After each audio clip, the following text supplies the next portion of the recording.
नारी शक्ति के द्वारा धर्म तंत्र के जागरण का इतना बड़ा अभियान कभी नहीं प्रारंभ हुआ। नारियों की लीडरशिप में धर्म चेतना की अगुवाई का कार्यक्रम इससे पहले धरती के इतिहास में कभी नहीं हुआ। इसलिए वह बहनें बहुत धन्यवाद की पात्र है जिन्होंने अपना समय निकाल करके और भगवान कलश को अपने सिर पर धारण किया और नगर की मंगल परिक्रमा की। और आप सबने समस्त देव शक्तियों को इस कार्यक्रम में आमंत्रण दिया। पहला आमंत्रण देव शक्तियां ही देती है। जागरण का पहला शंखनाद नारी ही करती है। और इतने भाई बहनों की जो उपस्थिति है यह सिद्ध करती है कि आपने नगर परिक्रमा करते हुए इस धर्म धारणा के जागरण का शंखनाद करते हुए जो उल्लास बिखेरा, जो लोगों के लिए आमंत्रण दिया, वो सब स्वीकार्य हुआ। न केवल जनता ने स्वीकार किया बल्कि समस्त देवगणों ने भी आपके निमंत्रण को स्वीकार किया।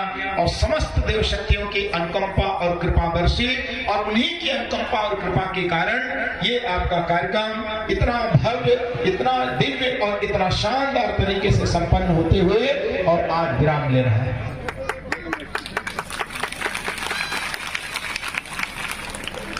अब आप सबकी इसमें बड़ी ही भावनात्मक, श्रद्धात्मक भागीदारी रही, बड़ी सशक्त भागीदारी रही। न केवल भागीदारी रही, हर प्रकार से आप सबका सहयोग भी रहा। और हो भी क्यों ना, क्योंकि यह स्थान है, क्योंकि जिस स्थान पर दैवी चेतना का प्रवाह निरंतर बहता रहता है, वह स्थान तो अपने आप में वैसे इतना अनुप्राणित होता है कि कोई भी व्यक्ति वहां आएगा तो प्रभावित हुए बिना रह नहीं सकता। आप सबके भीतर धर्म चेतना का वह प्रभाव दिख रहा है। माता गायत्री और यज्ञ पिता का जो प्राण है वह आप सबके भीतर बहता हुआ दिख रहा है। बस अब जरूरत यह है कि हम लोग लगातार 4 दिन तक इस कार्यक्रम में लगे रहे और आज 5वें दिवस में हम सब इस कार्यक्रम का विसर्जन करने जा रहे हैं। लेकिन विसर्जन का जो अर्थ है, और जगहों पर विसर्जन का अर्थ समापन होता है, लेकिन हमारे गायत्री परिवार में विसर्जन का अर्थ समापन नहीं होता। हमारे यहाँ विसर्जन का अर्थ होता है विशेष सृजन के लिए तैयार हो जाना। अभी तक तो एक ट्रेनिंग पीरियड था 4 दिन, अब असली काम कल से शुरू होगा। असली कार्य आपका कल से शुरू होगा। जो आपने यहाँ पाया, जो अनुदान आपको देव शक्तियों से मिला, अब उसे न केवल अपने जीवन में बचाना है, आत्मसात करना है, बल्कि उसका जन जन में बीजारोपण करना है। यही विचार क्रांति है, यही युग निर्माण योजना है। असंख्यों दीप जलाने का यही प्रयोजन था कि धरती पर अंधकार चारों तरफ से छाया है।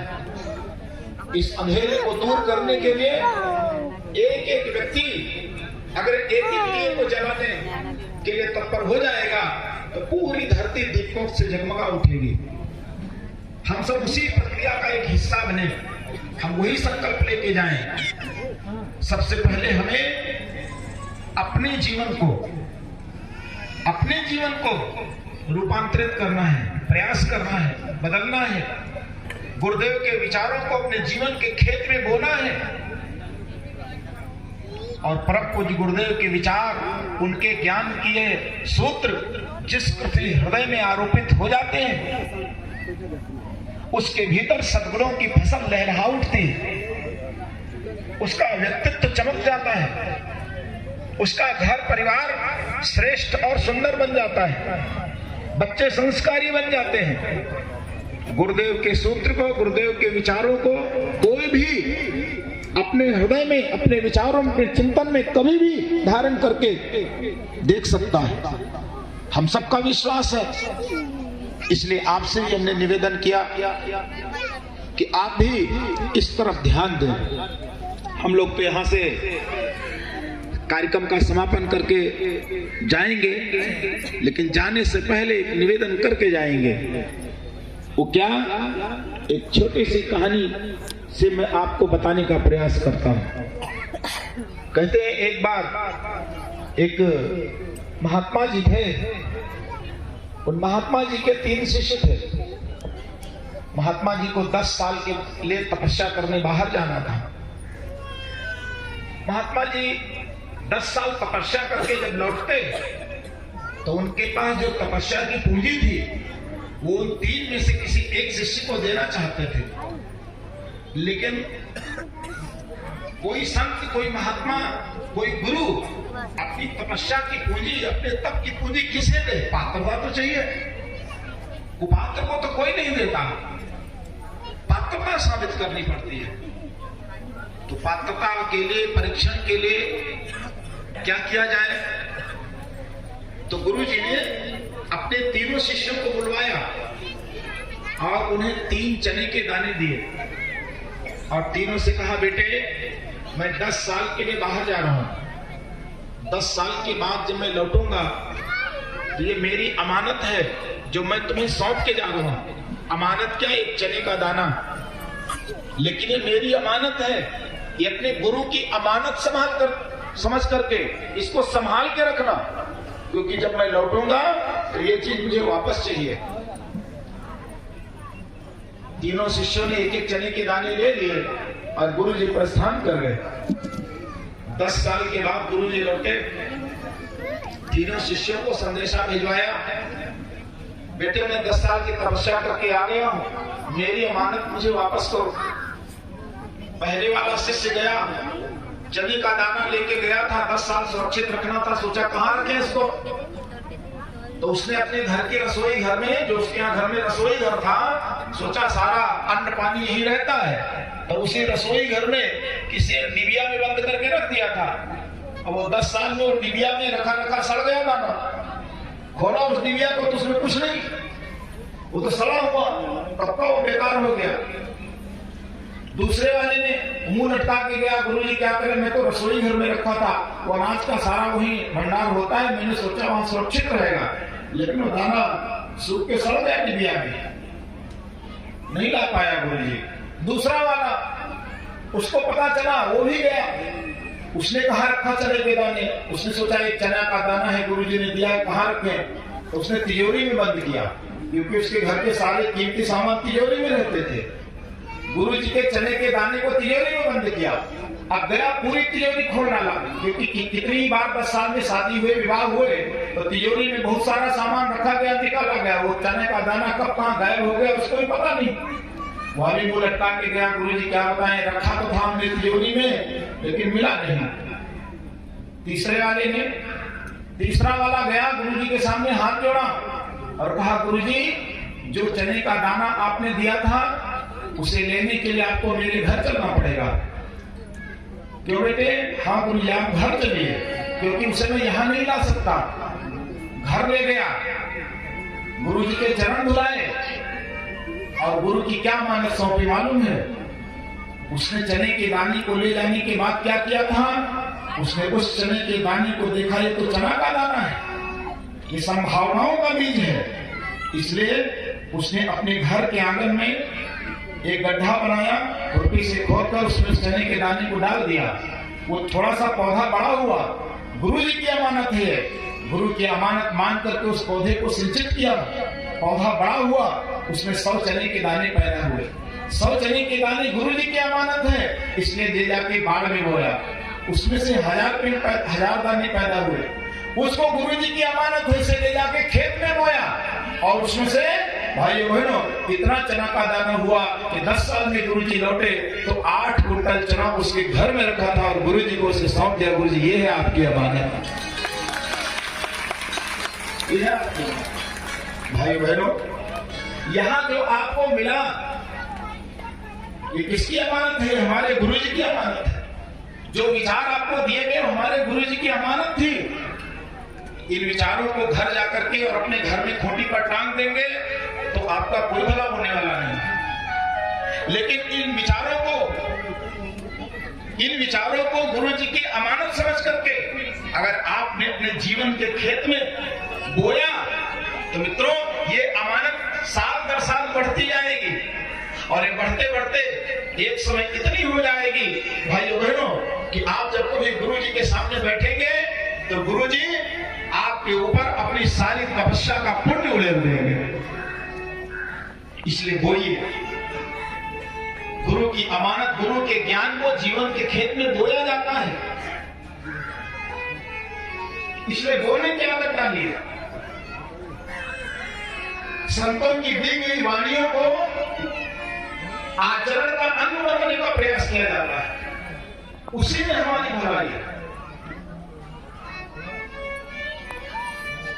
इस कथा में आपने जो कुछ भी गुरुदेव की ओर से पाया उसे बोलिए। गुरुदेव कहते थे बेटे हमारे विचार परमाणु बम जितनी धमाका करने की सामर्थ्य रखते हैं। ये जहां कहीं पड़ते हैं वही अवांछनीयताओं को कूड़े करकट की भांति जलाकर खाक कर देते हैं। जैसे सोना आग में डलता है और उससे सारी अशुद्धियां दूर हो जाती हैं और उसकी चमक बढ़ जाती है, ऐसे ही आपके जीवन की भी चमक बढ़ जाएगी। गुरुदेव के विचारों से लगातार जुड़ करके रहिए और देखिए आपके जीवन में क्या परिवर्तन होता है। परम पूज्य गुरुदेव ने कहा हम पूरी दुनिया को बदलने का जो दावा करते हैं वो अपने विचारों के बल पर करते हैं। हमारे विचार जमाने को बदलेंगे, हमारे विचार दुनिया को बदलेंगे। और भाइयों बहनों, परम पूज्य गुरुदेव के विचार वह विचार थे जिसे आज दुनिया पाकर कृतज्ञ है। परम पूज्य गुरुदेव के विचारों को पाकर दुनिया धन्य है।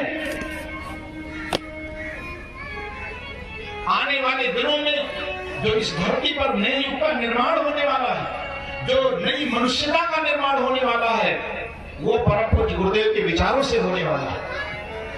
इसलिए दुनिया को आज नहीं तो कल पंडित श्री राम शर्मा आचार्य के विचारों की शरण में आना ही पड़ेगा, दूसरा कोई रास्ता नहीं है।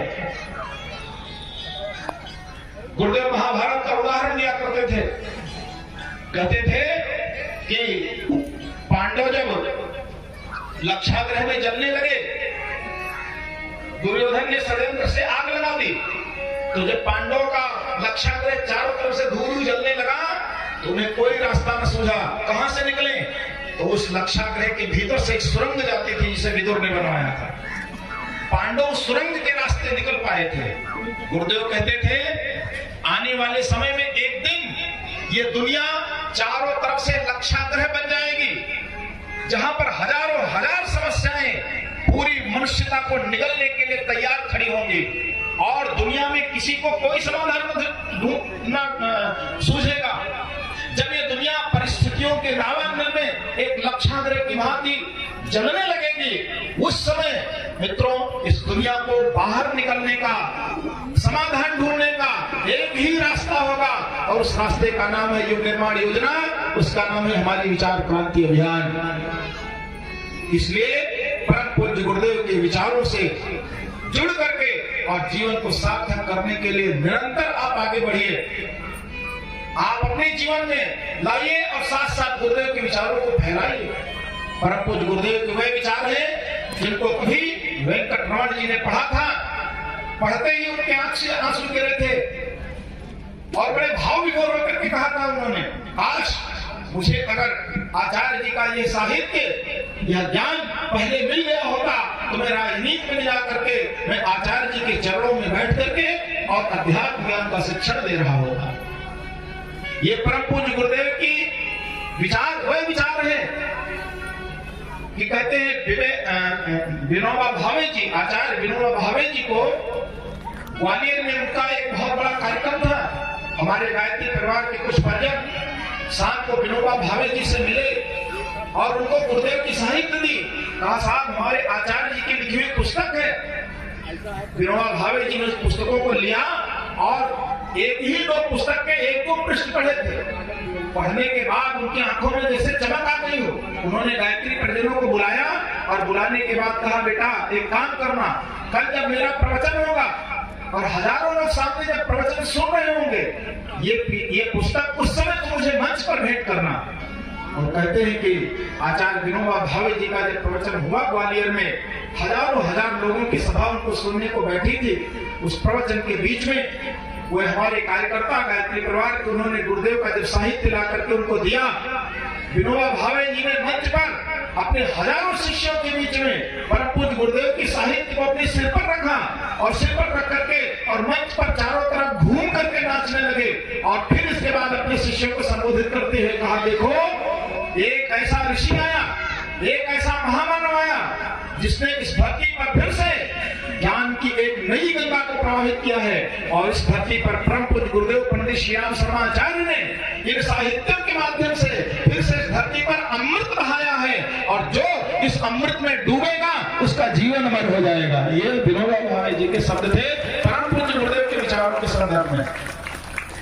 तब मैंने आपसे कल निवेदन किया था कि हर घर में परम पूज्य गुरुदेव का एक साहित्य होना चाहिए, एक पुस्तक होनी चाहिए, उसका स्वाध्याय होना चाहिए। वो विचार है, वो गंगा है। तो भाइयों बहनों, आज आपसे पुनः वही बात निवेदन करना चाहता हूँ कि आप सब लोग कल से ही अपने घरों में रोज 10 मिनट भगवान के पास बैठने की आदत डालिए। हम 10 मिनट भगवान की उपासना करेंगे।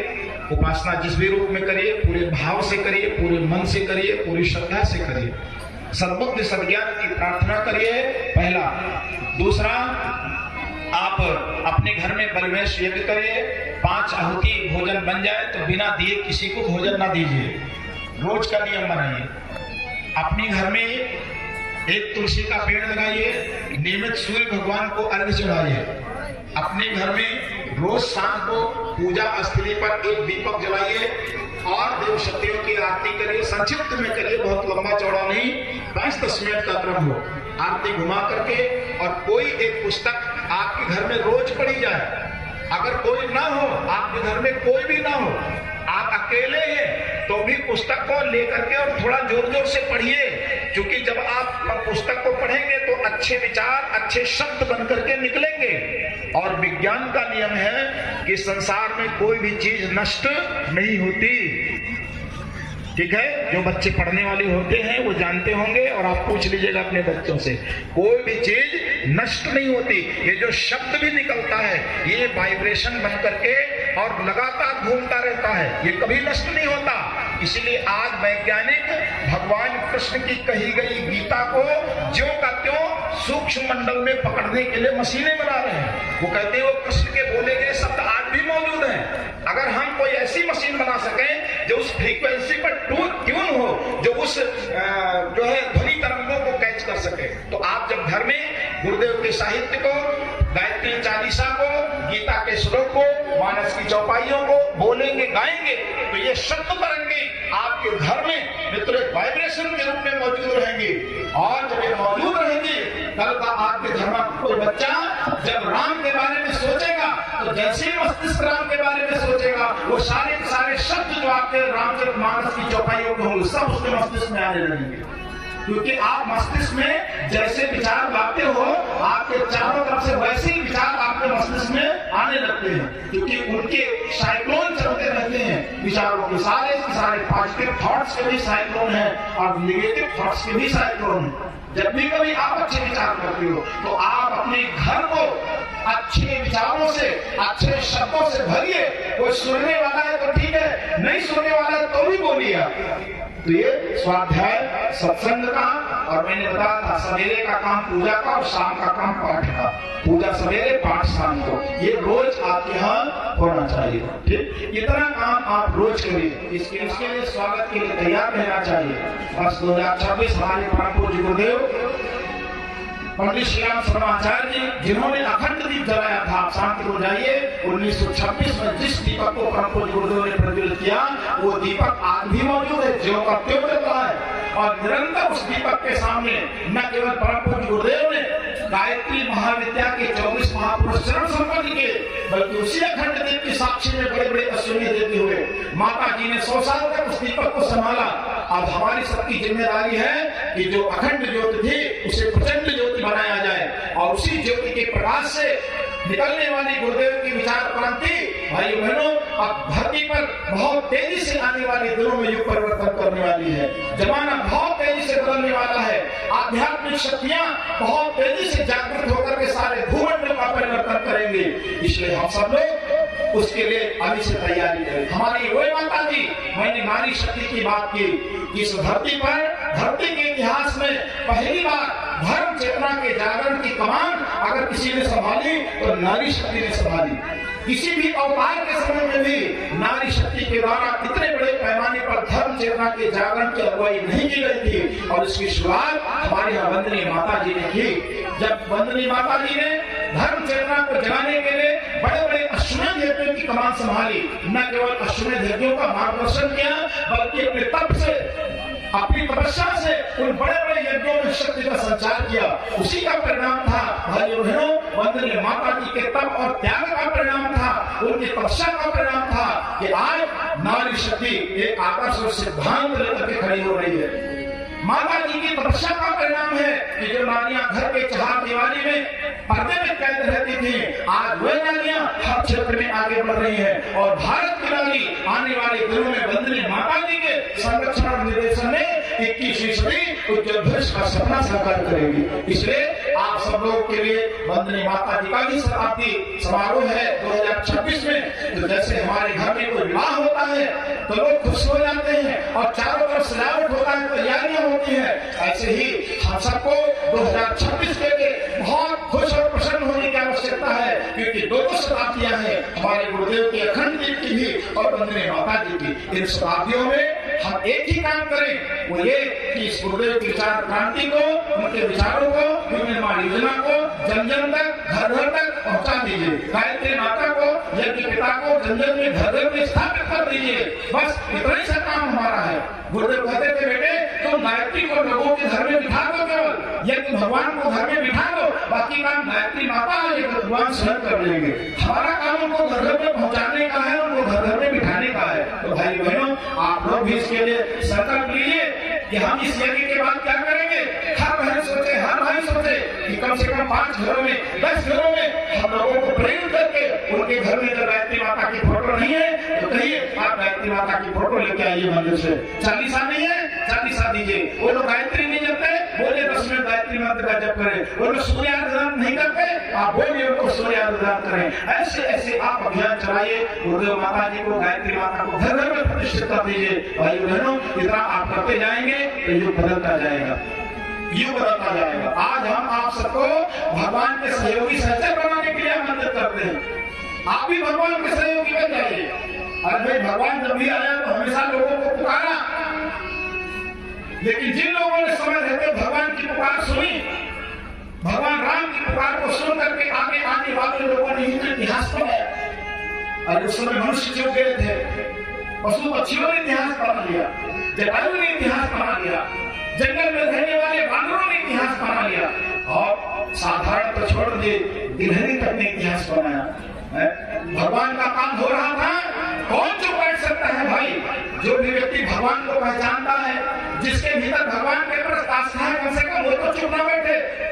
अरे जो आदमी भगवान को नहीं जानता, नहीं समझता, जिसके द्वार दरवाजे अभी भगवान के, जिसके हृदय में भी भगवान का कभी प्रवेश नहीं हुआ, वो अगर शांत बैठा है तो बात अलग है। लेकिन कम से कम हम जैसे भगवान को मानने वाले लोग, हम तो चुप ना बैठे, हम तो भगवान के काम करने के लिए थोड़ा सा हाथ बढ़ाएं।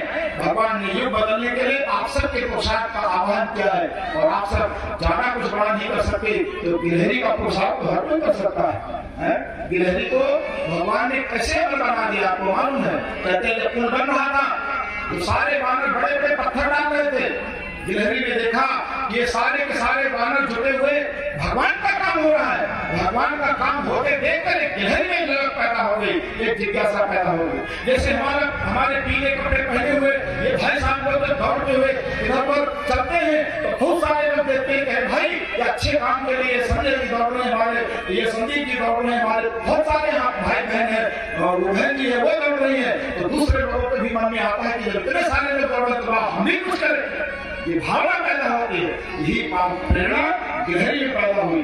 लेकिन गिलहरी क्या कर सकती थी, गिलहरी ने देखा लोग तो बड़े बड़े पत्थर रख रहे भगवान के काम में, मैं भगवान के काम में क्या मदद करूं? पत्थर उठाना उसके बस की बात नहीं थी।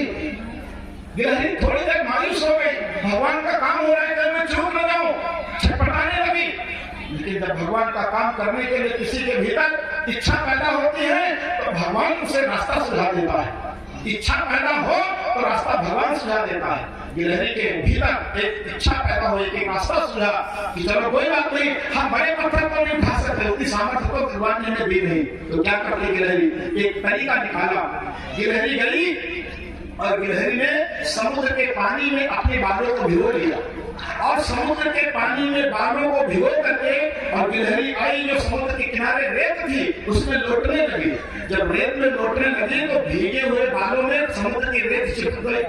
अब जब रेत उसके बालों में चिपक गई तो फिर वो पानी में गई और पानी में जब जाती तो चिपकी हुई रेत पानी में झड़ जाती, फिर सूखे में जाके रेत में लौटती और वो चुटकी भर बालों जो उसके बालों में लग जाते उनको जाके समुद्र में डाल देती। वो यही करती।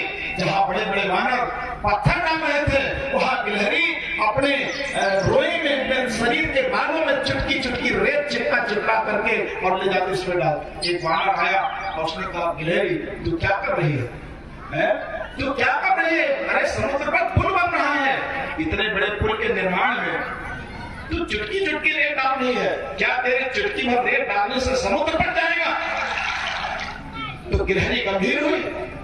गिलहरी की बात देखिए, गिलहरी ने कहा है वानर, अरे मुझे भगवान ने इतनी बड़ी सामर्थ्य कहां दी?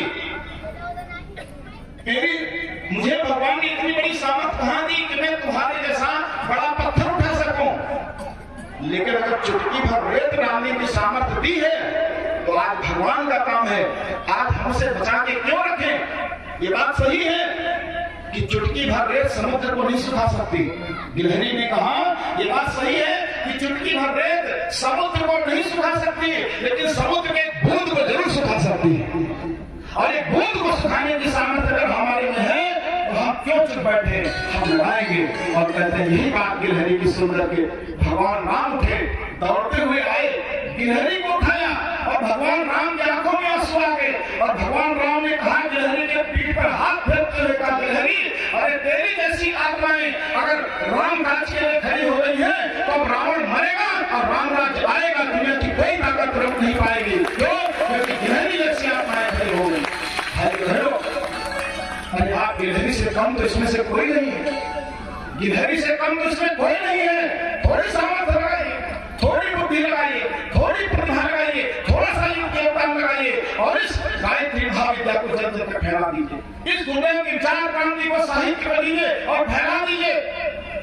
आप 1000 रुपए अपने ऊपर अनावश्यक खर्च कर देते हैं, 150 रुपए की पुस्तक खरीदे गुरुदेव की और आप जहां जाइए समाज में अपने रिश्तेदारों के बीच जाइए, बच्चों के बीच जाइए, दीजिए उनको छोटी सी पाकर को, भाई साहब इसको लीजिए पढ़िए, भाई साहब इसको लीजिए पढ़िए।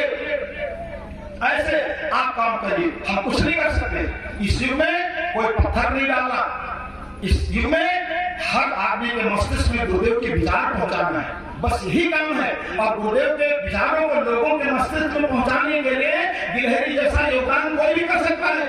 एक स्टीकर खरीद करके किसी को भी आप दे सकते हो, एक छोटी सी किताब खरीद कर किसी को दे सकते हो, उपहार दे दीजिए और फैलाइए इसको। इतना सा काम अगर आप कर ले जाएंगे भाई बहनों, प्रज्ञा अवतार तो भगवान है लेकिन अंशा अवतार आप सब बन जाएंगे।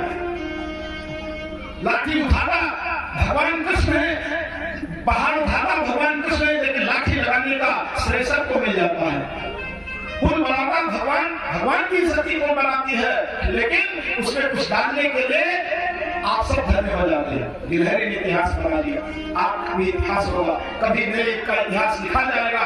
भाइयों बहनों, कभी 21वीं सदी में भविष्य लेके आएगी और युग निर्माणियों का इतिहास लिखा जाएगा और आपकी कभी पीढ़ियां होंगी, कोई बच्चे होंगे तो बड़े गर्व के साथ कह सकेंगे कि मेरी दादी भी थी, मेरी नानी भी थी, मेरे दादाजी थे। जब चारों तरफ अंधकार था, जब विचारों का काल था, तो मेरे दादाजी मेरी नानी जी भगवान महाकाल के विचारों को लेकर गए थे, उनके यहाँ फैलाया था, उनको पत्रिका दी थी, उनको साहित्य दिया था, तो उनका जीवन बदला था। आपकी पीढ़ियां आने वाले दिनों में आपका ऐसे ही गुणगान और स्नान करेंगी। वो समय आ रहा है भाई बहनों, इसमें चूकना नहीं है, चूके नहीं। भगवान के काम के लिए 2026 के लिए भगवान के काम करने के लिए हर किसी की बाहें भड़कनी चाहिए। हर किसी के भीतर ये उमंग उठनी चाहिए कि मैं इस समय में भगवान के लिए क्या कर जाऊं। अपने लिए तो दुनिया करती है, मर जाती है, कोई नहीं पूछता। आप थोड़ा भगवान के लिए करके जाइएगा, दुनिया नहीं याद करेगी। तो जिस भगवान के यहाँ आप पहुंचोगे, इस शरीर को छोड़ करके, कम से कम वो भगवान आपको अपनी गोदी में जरूर बिठाएगा और आपको आशीर्वाद देगा कि आप ये बेटा ये बेटी मेरा काम कर दिया है, उतना तो करके जाओ, आप अपने हिस्से का काम करके जाओ। ये मेरा आपसे निवेदन है। और ये बहनों, तो इसलिए आप गुरुदेव की विचार क्रांति मिल जाइए। और बहुत बहुत धन्यवाद, साधुवाद आप सबको, जिन जिन लोगों ने इसमें योगदान किया। हमारे उन कार्यकर्ताओं को भी बहुत धन्यवाद, जिन्होंने इस कार्य को इतना सुंदर और इतनी अच्छी व्यवस्था प्रदान की। आप भी लगे रहे। और आप सबको बहुत बहुत धन्यवाद। गुरुदेव माता जी, प्रखर प्रजा सरस्वती का आशीर्वाद आप सबके ऊपर निरंतर बरसता रहे और आप सब निरंतर इसी प्रकार से इस धरती पर, इस पुष्करवा की पावन स्थली पर इसी प्रकार से हर साल ऐसी ही गायत्री माता और गुरुदेव को प्रतिष्ठित करते रहे, उनकी चेतना को बढ़ाते रहे। बाकी हम लोग जो भी आप लोगों के बीच में आए, ना मैं कोई बहुत बड़ा वक्ता हूँ, ना कोई मैं कथाकार हूँ, ना हमने से बैठे हुए भाई लोग कोई बहुत बड़े यहाँ संगीतकार या कलाकार हैं। हम लोग कौन है? हम लोगों की भूमिका भाई बहनों एक छोटे से डाकिये की हैसियत है हम लोगों की। गुरुदेव ने अपनी चिट्ठी पढ़कर सुनाने की बात कही। हम कोई तोहफा लेकर आगे चाहे नहीं, गुरुदेव की चिट्ठी लेकर के आए थे। और चिट्ठी बड़ी अच्छी है गुरुदेव की, लेकिन बस ये है कि उसको पढ़ने में, उसको सुनाने में त्रुटियां हो सकती हैं। तो यहाँ आपको जो कुछ भी बताया गया, उसमें से जो अच्छा लगा वो सब गुरुदेव का था, उसे आप अपने जीवन में लेके जाइए। लेकिन उनमें से अगर कुछ आपको खराब लगा हो तो वो हमारी अपनी कमी हो सकती है, उसे आप सभी लोग क्षमा करेंगे। हमारे जो भाई लोग हैं जिन्होंने आपको गुरुदेव का संदेश अपने अपने ढंग से, किसी ने गायन से, किसी ने वादन से, किसी ने किसी विधि द्वारा, जो गुरुदेव ने सबको एक क्षमता, एक प्रतिभा दी है, उसका उन्होंने गुरुदेव की विचार क्रांति में अपना श्रद्धा से मनोयोग से योगदान दिया। उनमें भी अगर कोई कमी या त्रुटि रही हो तो टोली लायक होने के नाते